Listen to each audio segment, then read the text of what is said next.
Hello, St. David's. This is an introductory video to a few that I will be doing next week, and I'm going to call them an Exile Minute. You'll see why in just a moment. But this is a way to help us as we enter into a new kind of Holy Week that none of us have had to experience before.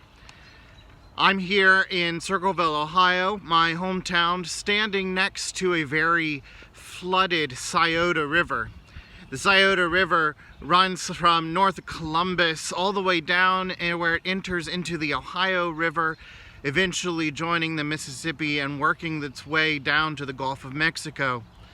This river here is the lifeline, it has been the lifeline of many peoples in this land for a very long time.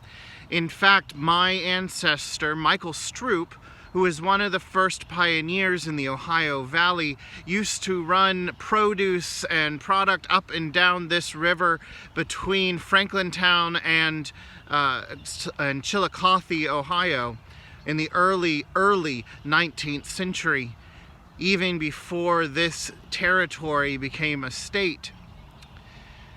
But I want to talk to you today standing next to this river because of another famous river. The Tigris and the Euphrates water the area known as the Fertile Crescent, what is now Iraq and Iran. But in the days of Abraham, they were Mesopotamia, between the rivers. This is where the ancestors of the Jews come from. Abraham's father led his family from the city of Ur of the Chaldees on that river to a new home, and from there God called him out and into a new place, into Canaan, into a promised land. That is the home of their ancestors, yet they were moved to where God would put them, to Mount Zion and Mount Moriah, and along the Jordan. But years later, they were sent into exile. When Babylon came and conquered Judea and destroyed Jerusalem, bringing the temple to the ground and taking the people as slaves into Babylon, they were left without a place to offer sacrifice.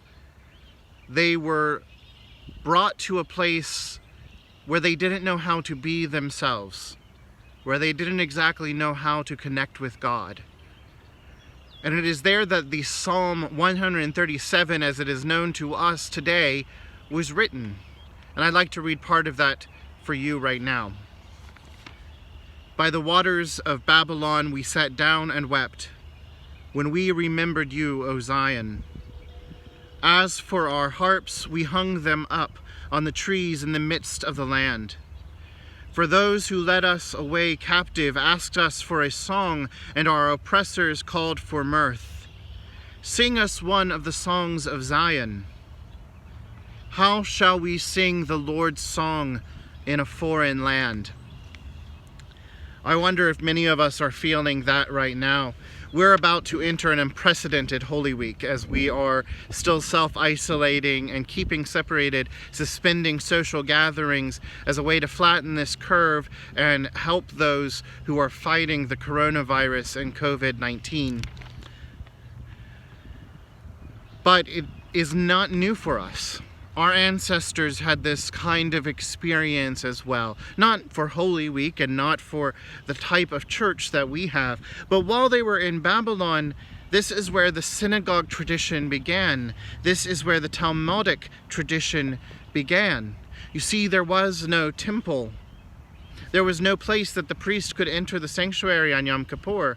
There was no place to offer the burnt sacrifice to God. Without the temple, no sacrifice can be made. There was no place for the pilgrims to go, to travel up to Jerusalem.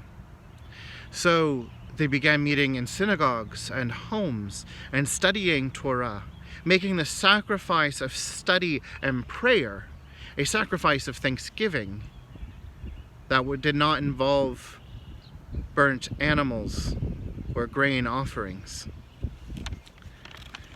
we now find ourselves in a place where we cannot enter our temple, where the priest cannot go into the sanctuary, where the offering of sacrifice of the Eucharist is not being made because it would be unsafe for us to do so.